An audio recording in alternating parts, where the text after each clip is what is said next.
What is going on, y'all? Psych Perspectives, Geofucks here, and we're going to be discussing Pete Hegseth, the U.S. Department of War, which used to be the U.S. Secretary of Defense, the Department of Secretary of Defense, and now it's U.S. Department of War under Trump's second administration with Pete Hegseth. And it's wild living through this, but that's not the premise of this video. The premise of this video is to discuss everything going on with hormone therapy, and just the double standards and the hypocrisy here. So U.S. Department of War, the Secretary of War, Pete Hegseth, is pushing for cisgender males, biological males, cisgender males, to have their hormone levels checked on a regular and to be on a regimen of hormone therapy. In particular, they want to make sure that cisgender males receive testosterone through hormone therapy, which is really odd because remember, you ban transgender people and intersex people from joining the military and from serving in the military based on them receiving gender affirming care and them being trans. But somehow it's okay for cisgender males to receive the same gender affirming care. The same gender affirming hormones. Wild, right? And then also, this is what I mean by things come back to bite you. Using that same ignorant rhetoric that a lot of transphobes use. If you're a cisgender male, if you're a biological male, why do you need hormone therapy? Why do you need additional testosterone? Using that same ignorant rhetoric, because it's ignorant, there's a reason why a cisgender male, similar to a trans male, to an intersex male, would benefit from hormone therapy through, whether that's them using estrogen or progesterone or testosterone, right? Like, a lot of cisgender people benefit from gender affirming hormones. That's not the problem. The problem is when you're banning an entire demographic of people from utilizing the very same gender affirming hormones simply because they're not cisgender. And then what's so crazy about this is that if you are a cisgender male and you already have a healthy level of testosterone and your hormones are on track and you have a healthy level of that, you receiving additional testosterone when you don't need it is actually going to be problematic and can lead to other issues. Because, when you have too much, this is why I mean by, y'all love to talk about biology and everything else, but yet you're typically, the people who love to push this, in my opinion, are typically using the biology from when they were in 8th grade, which, depending on your age, 8th grade could be a year ago, could be 10 years ago, could be 20 years ago. 8th grade was 20 years ago for me.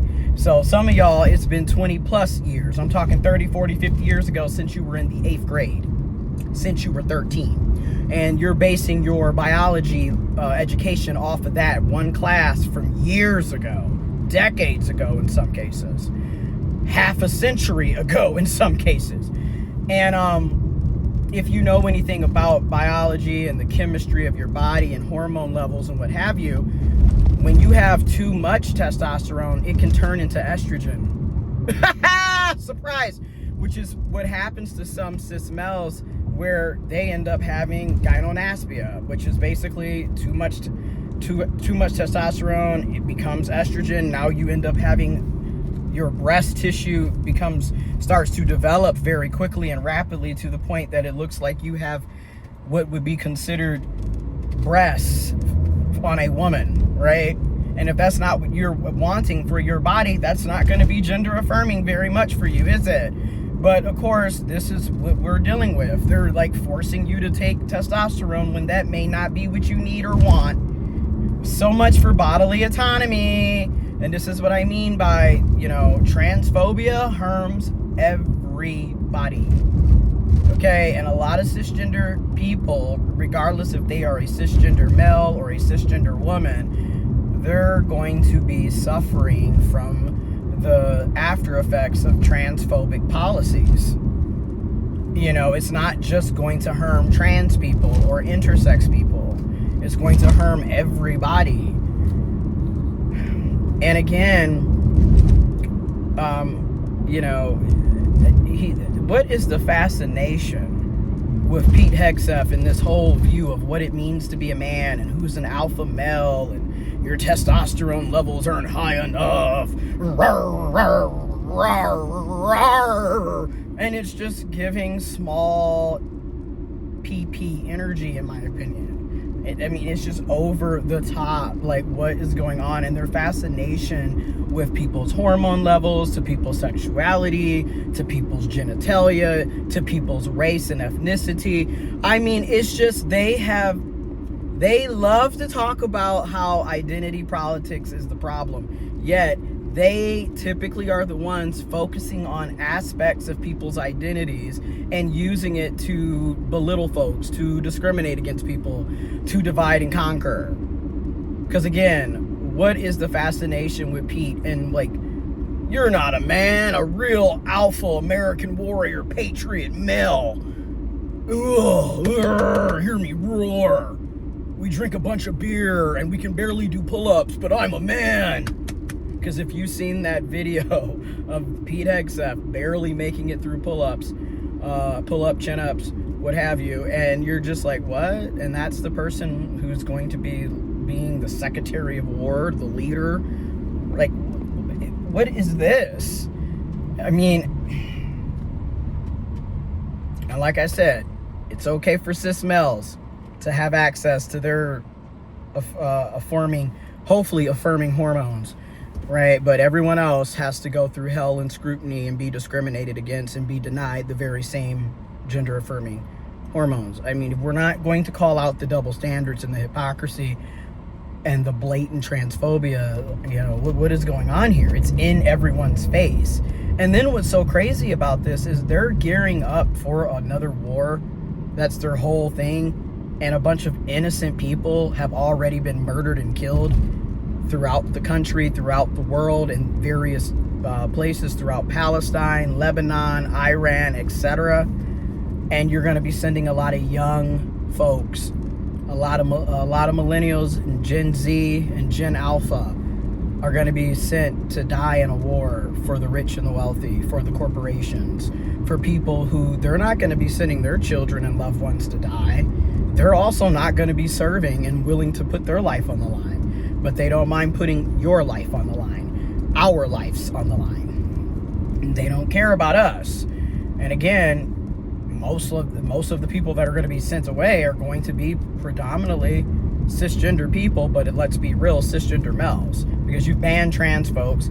And if you notice the way Pete Hegseth talks about everything and the way this administration has been, they don't want women serving in the military or being in active combat. Because, patriarchy, misogyny, sexism, double standards, hypocrisy. So you're going to kill off an entire demographic of cisgender males for a war.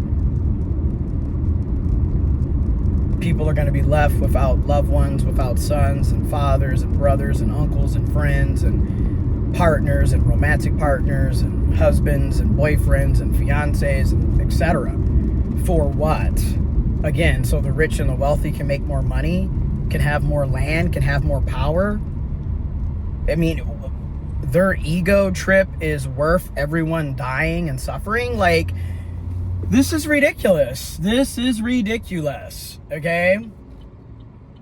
And, I just wish more and more people would be more aware of what's going on and really be speaking out and educating and spreading awareness, because you don't want your kids being sent away to die in a war. You don't want your friends and family members being sent away. None of us want to see that. But the way things are going currently, this is what it's looking like, because people are we're allowing mayhem. And then They were literally trying to attempt to merge the U.S. military with Israel's defense force, their military. I think, what was it, 46 people voted, 46 elected officials on the Republican side voted for this to happen. Thankfully, it did not go through because they did not have the majority of the votes. But my goodness, what is going on here? This is why I'm like, hey, y'all, this shit is real. It's not a game out here. There's no jokey joke out here. This is real deal. Although I haven't made a video in a while, I've been busy with work nonstop, family, friends, community, and prior obligations. But I'm gonna try to, slowly but surely get back to making more content on various things within the LGBTQ plus IA community, as well as the transgender, intersex, queer, genderqueer community. And of course, people of color within black and brown and people of color within the LGBTQIA plus community. But stay tuned, but be aware, information is in the description box below, but gender affirming care should be for everybody. Health care should be for everybody. Bodily autonomy should be for everybody. And yeah, information is in the description box below.